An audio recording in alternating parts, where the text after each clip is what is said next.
ونستعينه ونستغفره ونؤمن به ونتوكل عليه ونعوذ بالله من شرور أنفسنا ومن سيئات أعمالنا من يهده الله فلا مضل له ومن يضلله فلا هادي له ونشهد أن لا إله إلا الله وحده لا شريك له ونشهد أن سيدنا وسندنا وحبيبنا وشفيعنا ومولانا محمدا عبده ورسوله صلى الله تعالى عليه وسلم تسليما كثيرا كثيرا أما بعد فأعوذ بالله من الشيطان الرجيم بسم الله الرحمن الرحيم وَإِذْ أَخَذَ اللَّهُ مِيثَاقَ النَّبِيِّينَ لَمَا آتَيْتُكُم مِّن كِتَابٍ وَحِكْمَةٍ ثُمَّ جَاءَكُمْ رَسُولٌ مُصَدِّقٌ لِّمَا مَعَكُمْ لَتُؤْمِنُنَّ بِهِ وَلَتَنصُرُنَّهُ قال أأقررتم وأخذتم على ذلكم إصري قالوا أقررنا قال فاشهدوا وأنا معكم من الشاهدين صدق الله العظيم وقال النبي صلى الله عليه وسلم أنا العاقب والعاقب الذي ليس بعده نبي او کما قال علیہ الصلاۃ والسلام۔ واجب الاحترام حضرات علماء کرام، حاضرین جلسہ، نوجوانان ملت، بزرگوں، بھائیوں اور دوستوں، جس عظیم الشان عنوان کے تحت ہمیں اور آپ کو جمع کیا گیا ہے، وہ عنوان بڑا ہی مبارک ہے، بڑا ہی بابرکت اور پر نور عنوان ہے۔ جس نسبت پر ہمارا یہ اجتماع منعقد ہوا ہے، یہ نسبت بہت بلند ہے۔ یہ نسبت ایسی ہے کہ اس نسبت پر جتنا بھی فخر کیا جائے کم ہے، کیونکہ اس کا تعلق ہمارے اور آپ کے پیغمبر، نبیوں کے نبی، رسولوں کے سرتاج حضرت محمد مصطفیٰ صلی اللہ علیہ وسلم کی ذات عالی سے۔ آپ کی شان ختم نبوت کو بیان کیا جائے، آپ کی سیرت کا تذکرہ کیا جائے، آپ کے زندگی کے کچھ گوشوں پر روشنی ڈالی جائے، اس لیے ہمارا اور آپ کا یہ اجتماع منعقد ہوا ہے۔ حقیقت یہ ہے کہ ایسی عظیم الشان ہستی کی نسبت پر ہم لوگ جمع ہوئے ہیں کہ ایسی ہستی نہ پہلے کبھی آئی ہے اور نہ آئندہ کبھی آ سکتی ہے۔ اختر شیرانی مرحوم نے خوب کہا ہے، رخ مصطفیٰ ہے وہ آئینہ کہ ایسا دوسرا آئینہ نہ ہمارے بزم خیال میں نہ دکان آئینہ ساز میں۔ ہر ابتدا سے پہلے، ہر انتہا کے بعد ذات نبی بلند ہے ذات خدا کے بعد۔ دنیا میں احترام کے قابل ہے جتنے لوگ، میں سب کو مانتا ہوں مگر مصطفیٰ کے بعد صلی اللہ علیہ وسلم۔ درود پاک پڑھ لیجئے۔ یا رب صلی وسلم دائما ابدا علی حبیبک خیر الخلق کلہم۔ آج کا یہ وسیع و عریض حال، یہ جو حال ہے اور مسجد کا پورا حصہ ہے، الحمدللہ رسول اللہ کے عشاق سے بھرا ہوا ہے، اور ہمارے اور آپ کے لیے یقیناً یہ بڑے شرف کی بات ہے کہ ہم نبی کی نسبت پر یہاں اکٹھے ہوئے ہیں۔ اللہ نے ہمیں ایسے پیغمبر کا امتی بنایا ہے کہ جو صرف قوموں کا پیغمبر نہیں، ایک خاص علاقے کا پیغمبر نہیں، بلکہ نبیوں کا نبی بن کر آیا، امام الانبیاء کی شان سے آیا، سرتاج رسول بن کر آیا، کائنات کا امام بن کر آیا، پوری دنیا کا نبی اور رسول بن کر آیا۔ ایسے نبی کے ہم نام لیوا ہیں اور ایسے رسول کے ہم ماننے والے ہیں، اسی نسبت پر اور اسی غلامی پر ہم مرنا اور جینا بھی چاہتے ہیں۔ حضرت مولانا شاہ اسعد اللہ صاحب رحمت اللہ علیہ، جو ہمارے مدرسہ مظاہر علوم سہارنپور کے سابق ناظم ہیں، بڑی عجیب و غریب عشق کی کیفیت کے ساتھ پڑھا کرتے تھے۔ رسالت کو شرف ہے ذات اقدس کے تعلق سے، رسالت کو شرف ہے ذات اقدس کے تعلق سے، نبوت ناز کرتی ہے کہ ختم الانبیاء تم ہو، جہاں کی ابتدا تم ہو، جہاں کی انتہا تم ہو، زمانہ جانتا ہے صاحب لولا لما تم ہو، کوئی کیا جانے کہ کیا تم ہو، میں کیا جانوں کہ کیا تم ہو، بس اتنا جانتا ہوں محترم بعد از خدا تم ہو۔ تو ہماری اور آپ کی نسبت بھی بڑی بلند ہے، ہمیں اس پر خوش بھی ہونا چاہیے، اپنی سعادت مندی پر، خوش بختی پر فخر بھی ہونا چاہیے۔ اللہ نے ہمارے نبی کے بارے میں عالم ارواح میں عہد و پیمان لیا۔ آج ہم ایمان کی دعوت دیتے ہیں، ایمان پر برقرار رہنے کی تلقین و تاکید کرتے ہیں، نصرت کرنے کی فرمائش کرتے ہیں، نصیحتیں کرتے ہیں، وعظ کرتے ہیں، لیکن اللہ نے عالم ارواح میں اس نبی پر ایمان لانے کے بارے میں نبیوں سے پیمان لیا، نبیوں سے عہد لیا، رسولوں سے قول و قرار لیا۔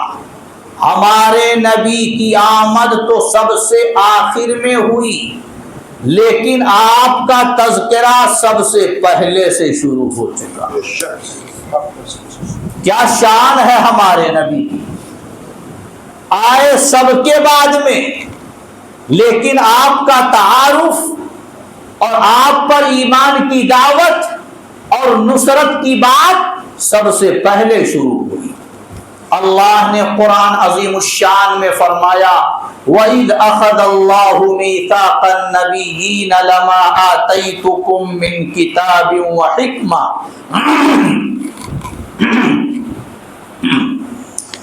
ثُمَّ جَاءَكُمْ رَسُولٌ مُصَدِّقٌ لِّمَا مَعَكُمْ لَتُؤْمِنُنَّ بِهِ وَلَتَنصُرُنَّهُ۔ جب اللہ نے عہد و پیمان لیا نبیوں سے، لما آتیتکم من کتاب و حکمہ، کہ جب میں تمہیں کتاب اور علم دوں، ثم جاءکم رسول، پھر تمہارے پاس رسول آئے جو تصدیق کرنے والا ہو اس چیز کی جو تمہارے پاس ہے، لَتُؤْمِنُنَّ بِهِ وَلَتَنْصُرُنَّ، تو تم ضرور ایمان لے آنا اور اس کی نصرت کرنا۔ اس عہد کے مطابق ہر نبی نے اپنے دور میں اس نبی آخر الزماں پر ایمان لانے کی اپنی قوم کو نصیحت کی، اپنی قوم کو تاکید فرمائی کہ نبی آخر الزماں پر ایمان لانا ہے، ان کی نصرت کرنی ہے، ان کی مدد کرنی ہے۔ یہی وجہ ہے کہ ہر دور میں ہمارے نبی کا تذکرہ ہوتا رہا ہے، ہر زمانے میں ہمارے نبی کی شہرت ہوتی رہی ہے، ہر زمانے میں ہمارے نبی کا نام لیا جاتا رہا ہے۔ ایسا عظیم الشان پیغمبر اللہ نے ہمیں دیا ہے، اور ایسے عالی پیغمبر کی نسبت سے ہم بدھے ہوئے ہیں، اور ایسا عالی مرتبہ رسول پیغمبر ہے جس کی امت میں ہم داخل ہیں۔ جب نبی کو دنیا میں آنا ہوا اور آپ کی بعثت قریب ہوئی، اس وقت بھی بادشاہ آپ کی علامتوں کو جانتے تھے۔ آپ کا تعارف پچھلی کتابوں میں ایسی تفصیل کے ساتھ کرا دیا گیا تھا کہ وہ علامتیں اس زمانے کے لوگ زبانی جانتے تھے، اور یہاں تک بھی کتابوں میں آتا ہے کہ ان علامتوں کی روشنی میں آپ کی پوری تصویر بنا لی گئی تھی۔ آپ کا حلیہ، آپ کی شکل، آپ کی صورت، آپ کی شباہت، آپ کی صفات ایسی تفصیلات کے ساتھ بیان کر دی گئی تھی کہ ان کی روشنی میں نبی کا پورا سراپا وہ جان لیتے تھے۔ نبی کیسے؟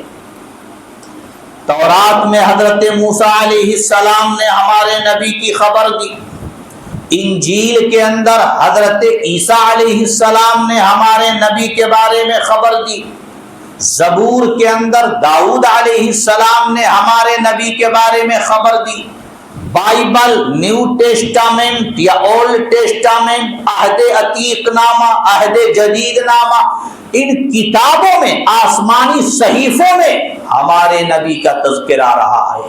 اور جب نبی کی بعثت کا زمانہ قریب آیا، اس وقت کے نجوم کے علم کے جو ماہرین تھے وہ بھی کہتے تھے کہ نبی آخر الزمان آنے والے۔ تورات انجیل کا علم رکھنے والے علماء وہ بھی جانتے تھے نبی ہے کیسے، نبی کا تعارف کیا ہے، نبی کی صفات کیا ہیں، نبی کے اوصاف کیا ہیں، نبی کی علامات کیا ہیں۔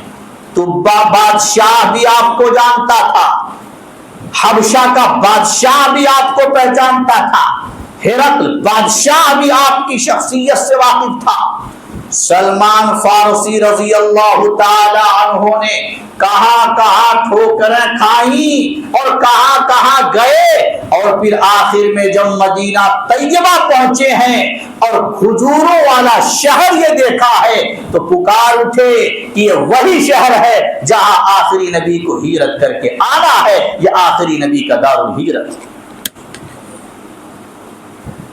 تو میرے اور آپ کے نبی صرف علاقے کے لیے نہیں آئے، صرف کسی قوم کے لیے نہیں آئے، صرف عرب کے لیے نہیں آئے، صرف ایک زمانے کے لیے نہیں آئے، سارے زمانوں کے لیے ہمارے نبی کی نبوت ہے، اور ساری قوموں کے لیے ہمارے نبی کی نبوت ہے، اور سارے انسانی افراد کے لیے ہمارے نبی کی نبوت ہے۔ یہ نبوت عامہ، اس کا ذکر قرآن کریم میں جگہ جگہ کیا گیا ہے۔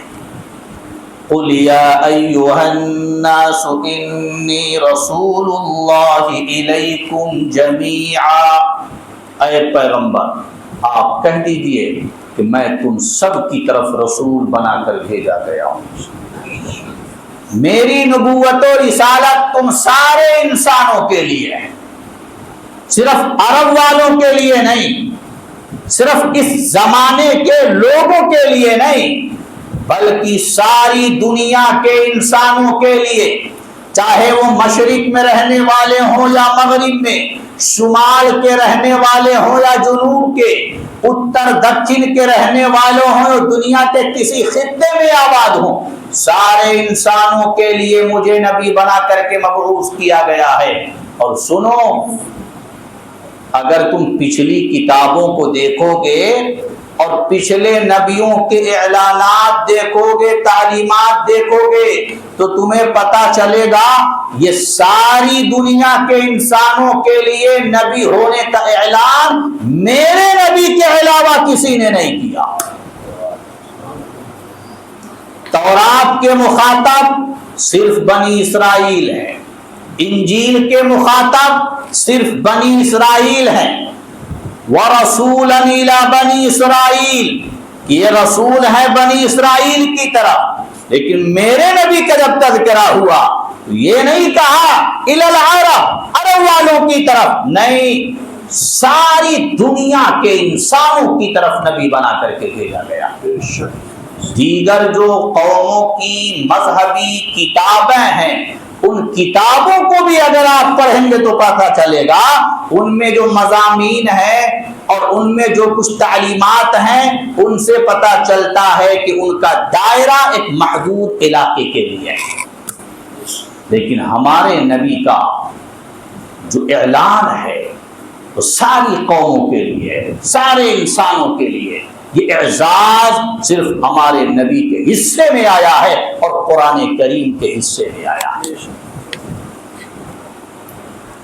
مجھے یاد آ رہا ہے نبی پاک صلی اللہ تعالی علیہ وسلم نے جہاں یہ اعلان کیا میں تم سب کی طرف رسول بنا کر کے بھیجا گیا ہوں، وہیں یہ بھی اعلان کیا کہ میں آخری نبی بنا کر کے بھیجا گیا،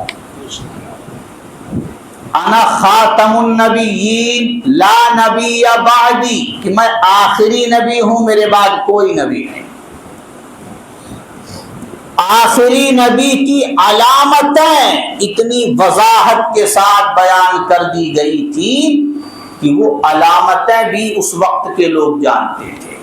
حضرت زید ابن سعنہ رضی اللہ تعالی عنہ، یہ یہود کے ایک بڑے عالم ہیں، یہود کے ایک بڑے عالم ہیں، کہتے ہیں کہ میں نبی کی علامتوں کو جانچتا تھا کہ آخری نبی کی جو صفات ہیں ہماری کتابوں میں اور آخری نبی کی جو نشانیاں اور علامتیں ذکر کی گئی ہیں وہ نبی کے اندر پائی جا رہی ہیں کہ نہیں۔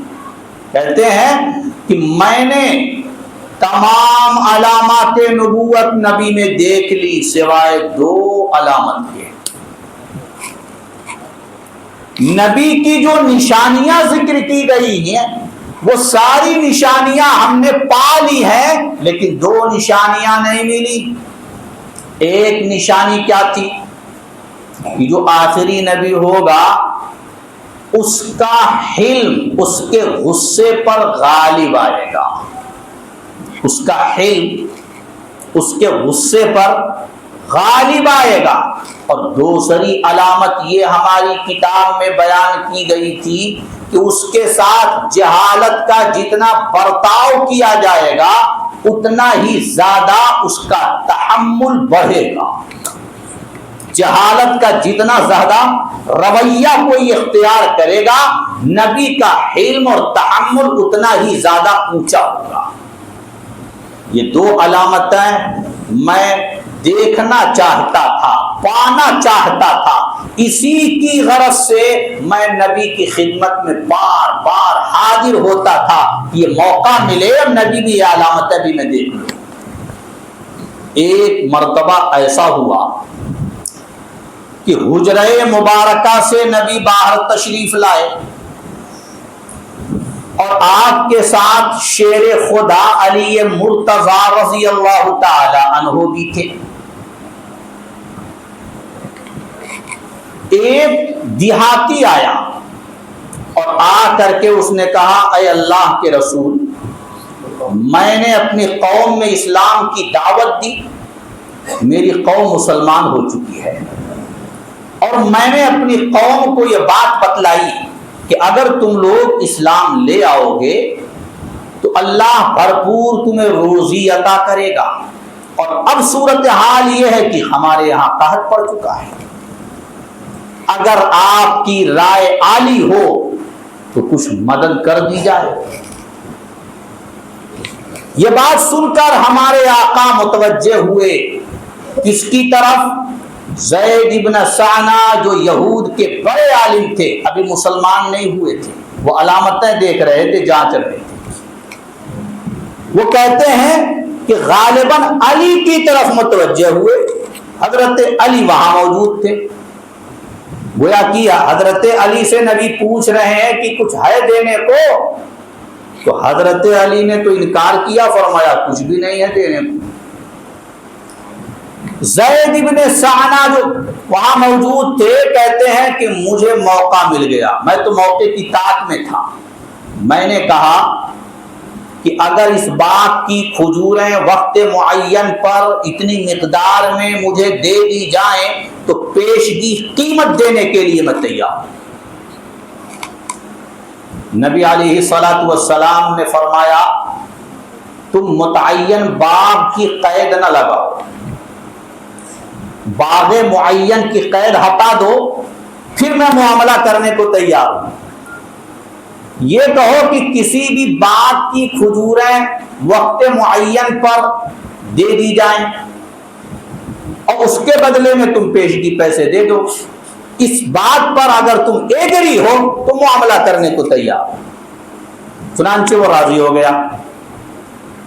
80 مثقال سونا اس نے پیشگی قیمت کے طور پہ دے دیے،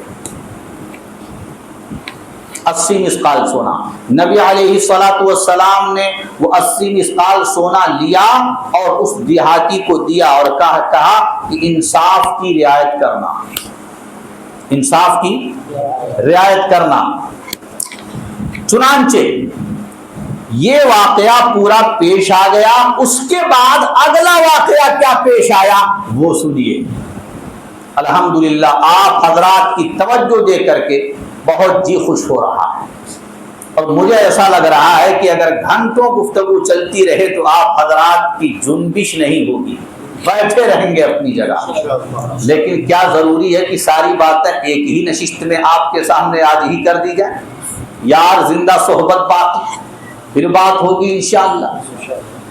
اگلی بات میں عرض کر رہا ہوں، حضرت زید ابن ثانہ کہتے ہیں کہ ایک جنازے کی نماز نبی نے پڑھی اور آپ کے ساتھ ابو بکر بھی تھے، عمر بھی تھے، عثمان بھی تھے رضی اللہ تعالیٰ عنہ۔ نماز جنازے سے فارغ ہو کر ایک دیوار کے قریب آپ بیٹھ گئے اور کھجوروں کی ادائیگی میں ابھی 2-3 دن باقی تھے، وقت پورا نہیں ہوا تھا، ٹائم جو طے ہوا تھا اس میں ابھی 2-3 دن باقی تھے۔ زید ابن ثانہ دیکھ کر کے نبی کے پاس پہنچے اور نبی کے کرتے کا پلو پکڑ کر، جو چادر آپ نے اوڑھ رکھی تھی، چادر کا پلو پکڑ کر زور سے اور سخت لہجے میں کہا، اے محمد میرا قرضہ نہیں دیتے؟ آپ کو بھی جانتا ہوں اور آپ کے خاندان کو بھی جانتا ہوں، عبد المطلب کی اولاد کو بھی جانتا ہوں، تم سب لوگ نہ دینے والے ہو، میرا قرضہ نہیں دیتے آپ۔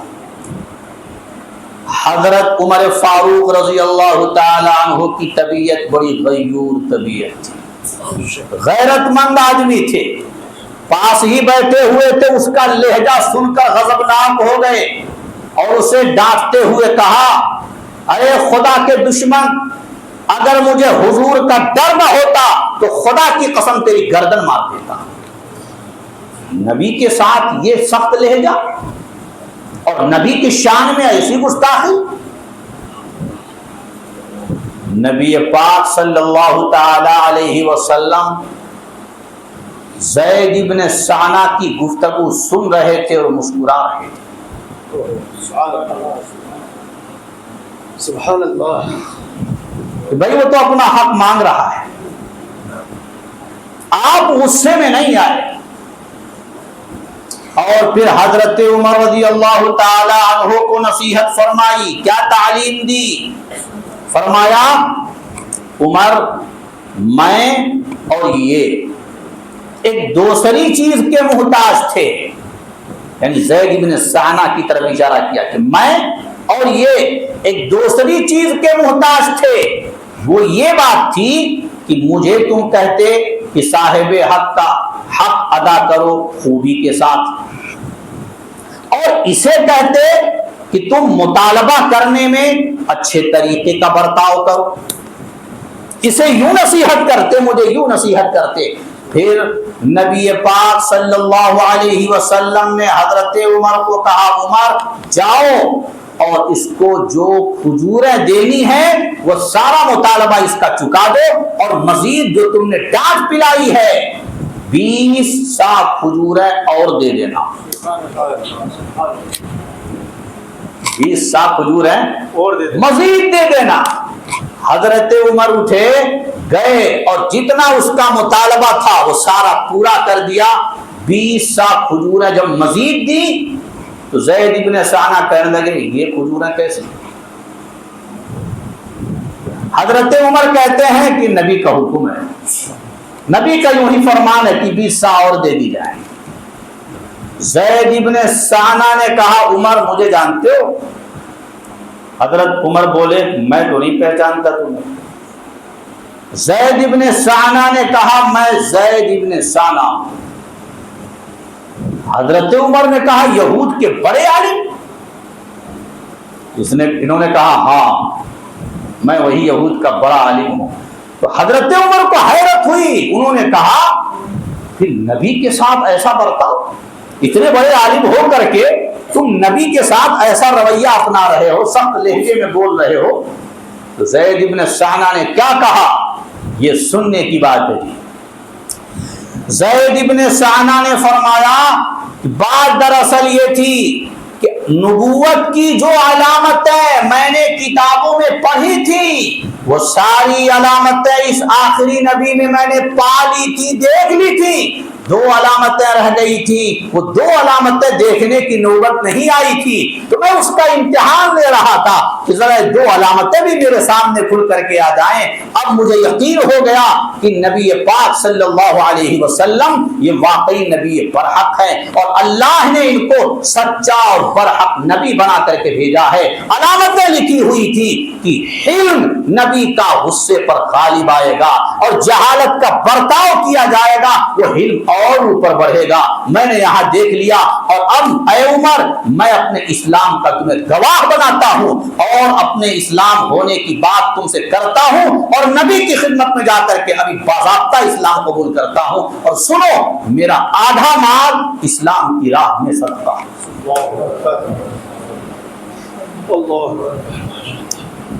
در فیض محمد واہ ہے، آئے جس کا جی چاہے، نہ آئے دوزخ میں جائے جس کا جی چاہے۔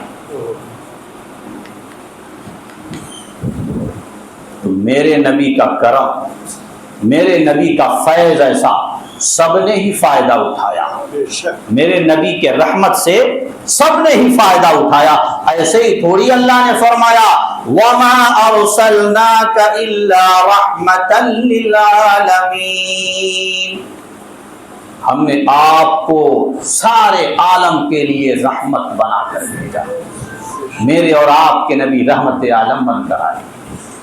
رحمت للمسلمین نہیں فرمایا کہ صرف مسلمانوں کے لیے رحمت، نہیں، سارے عالم کے لیے رحمت، عالم دنیا کے لیے بھی رحمت، عالم عقبہ کے لیے بھی رحمت، عالم انسان کے لیے بھی رحمت، عالم جنات کے لیے بھی رحمت، مردوں کے لیے بھی رحمت، عورتوں کے لیے بھی رحمت، مزدوروں کے لیے بھی رحمت، غلاموں کے لیے بھی رحمت، یتیموں کے لیے بھی رحمت، بیواؤں کے لیے بھی رحمت، دبے کچلے انسانوں کے لیے بھی رحمت، مظلوموں کے لیے رحمت، دنیا کے ہر انسان کے لیے رحمت، ہر خطے کے لیے رحمت، ہر علاقے کے لیے رحمت ہمارے نبی بن کر کے آئے۔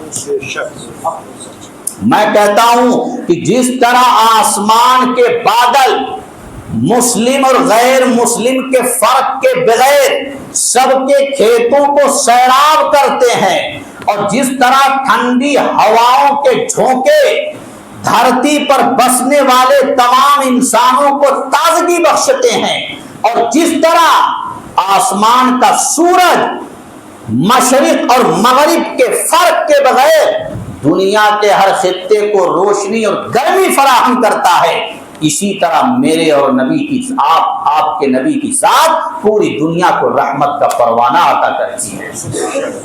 خواجہ الطاف حسین حالی نے خوب کہا ہے، وہ نبیوں میں رحمت لقب پانے والا، مرادیں غریبوں کی برلانے والا، مصیبت میں غیروں کے کام آنے والا، وہ اپنے پرائے کا غم کھانے والا، فقیروں کا ملجا، ضعیفوں کا ماوا، یتیموں کا والی، غلاموں کا مولا۔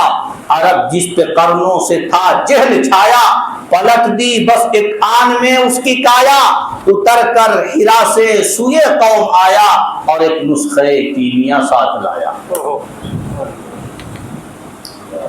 غزوہ احد کے موقع پر جب ہمارے نبی کے دندان مبارک شہید ہوئے تو اس موقع سے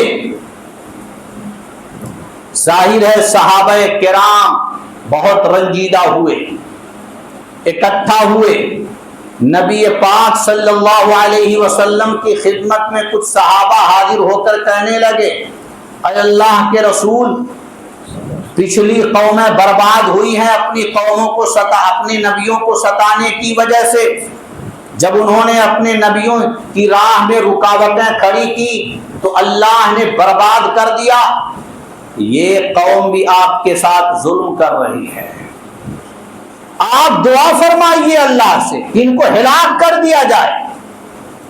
نبی نے کیا فرمایا؟ ہلاک کرنے کی دعا نہیں، بد دعا نہیں دی۔ نبی نے ہاتھ اٹھائے، فرمایا اللہم اہدی قومی فانہم لا یعلمون، اے اللہ میری قوم کو ہدایت عطا فرما، مجھے نہیں پہچانتی، نبوت کے مقام کو نہیں جانتی، نبوت کی عظمت کو نہیں جانتی، مقام مصطفیٰ سے واقف نہیں ہے۔ او کس سے بیاں وصف تیرے لطف و کرم کا، تو مہر مجسم ہے، تو رحمت کا ہے پتلا، صدمہ دور دنداں کو تیرے جن سے تھا پہنچا، کہ ان کے لیے تو نے بھلائی کی دعا ہے۔ اسی لیے ہندوستان کے ایک بڑے لیڈر مہاتما گاندھی نے کہا تھا، اگر برادران وطن یعنی ہندو اسلام کا اور پیغمبر اسلام کا انصاف سے مطالعہ کریں گے تو میری طرح وہ بھی نبی کا اور پیغمبر کے لائے ہوئے دین کا احترام کرنے لگیں گے۔ لوگوں کو معلوم نہیں ہے، ہماری ذمہ داری ہے کہ ہم نبی کی سیرت لوگوں کو بتائیں، نبی کے حالات بتائیں، نبی کی زندگی کے جو گوشے ہیں ان پر روشنی ڈالیں، نبی کے اخلاق کیسے تھے، نبی کا کردار کیسا تھا، نبی کا کریکٹر کیسا تھا، یہ نبی کا جو پہلو ہے یہ لوگوں کے سامنے آنا چاہیے۔ اللہ نے صرف مسلمانوں کے لیے رحمت نبی کو نہیں بتایا، سارے عالم کے لیے رحمت بتایا، یہ غیروں کو پتہ کیسے چلے گا؟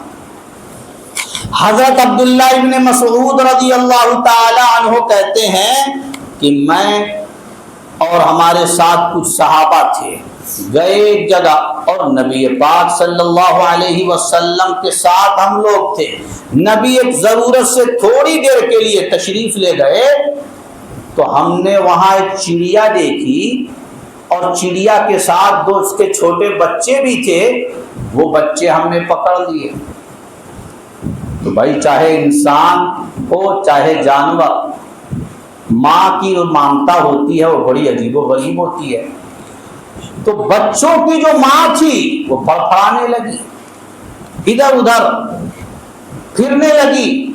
نبی پاک صلی اللہ علیہ وسلم جب تشریف لائے اور چڑیا کو پھڑپھڑاتے ہوئے دیکھا تو فرمایا کیا بات ہے، اس کے بچوں کو اٹھا کر کے اس کو تکلیف پہنچائی ہے کیا تم نے؟ پھر نبی نے حکم دیا اس کے بچوں کو پہنچاؤ، واپس کر کے آؤ۔ صرف انسانوں کے لیے رحمت نہیں، جانوروں کے لیے، پرندوں کے لیے بھی رحمت بن کر کے آئے۔ ایک جگہ عبداللہ ابن مسعود ہی کہتے ہیں کہ چیونٹیوں کی ایک آبادی دیکھی تو وہ آبادی جلا دی، جب نبی کو اس کا علم ہوا تو آپ نے اسے سخت ناپسند کیا اور فرمایا کس نے یہ کام کیا؟ بتایا گیا فلاں نے کیا ہے۔ تو نبی علیہ الصلوۃ والسلام نے کیا فرمایا؟ آگ سے عذاب دینے کا حق صرف آگ کے رب کو ہے۔ آگ سے عذاب دینے کا حق صرف آگ کے رب کو ہے۔ تو ہمارے اور آپ کے پیغمبر کی رحمت جو پورے عالم کے لیے ہے، اس رحمت والی شان کو دنیا کے سامنے رکھنے کی ضرورت ہے، دنیا کے سامنے بتانے کی ضرورت ہے کہ سارے عالم کے لیے نبی بن کر کے آئے اور رحمت بن کر کے آئے۔ ہم نے غلط فہمی سے اور دوسروں نے یہ سمجھ رکھا ہے کہ نبی خالی مسلمانوں کے ہیں۔ اجی نہیں، سارے انسانوں کے نبی محمد الرسول اللہ صلی اللہ علیہ وسلم صرف مسلمانوں کے نبی نہیں، دنیا میں بسنے والے سارے انسانوں کے نبی۔ تو اب ایسے نبی ہیں تو اس نبی انٹرنیشنل اور عالمی اور آفاقی نبی کا تعارف تو کرانا چاہیے کہ بھئی اس نبی کی شان کیا تھی، اس نبی کی صفات کیا تھی، اس نبی کے اوصاف کیا تھے، اس نبی کا کریکٹر کیسا تھا، اس نبی کے اخلاق کیسے تھے، اس نبی کی عادتیں کیسی تھیں، اس نبی کے شمائل کیسے تھے، اور اس نبی کی تعلیمات کیسی ہیں۔ نبی کی تعلیمات، نبی نے فرمایا انما بعثت معلما، میں معلم بنا کر بھیجا گیا ہوں۔ اور معلم ایسا کہ جو تعلیم دی پہلے اس پہ عمل کر کے دکھایا، صرف تعلیم نہیں دی بلکہ عملی نمونہ پیش کیا، لوگوں کے سامنے یہ بات رہے کہ نبی جو بات کہتے ہیں اس پر عمل بھی کرتے ہیں۔ لقد کان لکم فی رسول اللہ اسوۃ حسنہ، تمہارے لیے رسول اللہ کی ذات میں بہترین نمونہ موجود ہے، اور آپ کی اسی صفت کی وجہ سے بہت تھوڑی مدت میں معاشرے میں انقلاب برپا ہو گیا، سماج میں بہت بڑی تبدیلی رونما ہو گئی۔ پہلے وہی لوگ جو چرواہے کہے جاتے تھے اب امام بن گئے، لوگوں کے لیڈر اور قائد بن گئے، جو میگنیوں میں کھیلنے والے کہے جاتے تھے وہ لوگوں کی رہنمائی کا دروازہ بن گئے اور رہنمائی کا راستہ بن گئے۔ اصحابی کالنجوم بأیہم اقتدیتم اہتدیتم، میرے صحابہ ستاروں کی طرح ہیں، تم جن کے بھی نقش قدم پہ چلو گے کامیاب ہو جاؤ گے۔ خود نہ تھے جو راہ پہ اوروں کے ہادی بن گئے، کیا نظر تھی جس نے مردوں کو مسیحا کر دیا۔ تو ہمارے نبی نے صرف کہا نہیں ہے، کر کے دکھایا ہے۔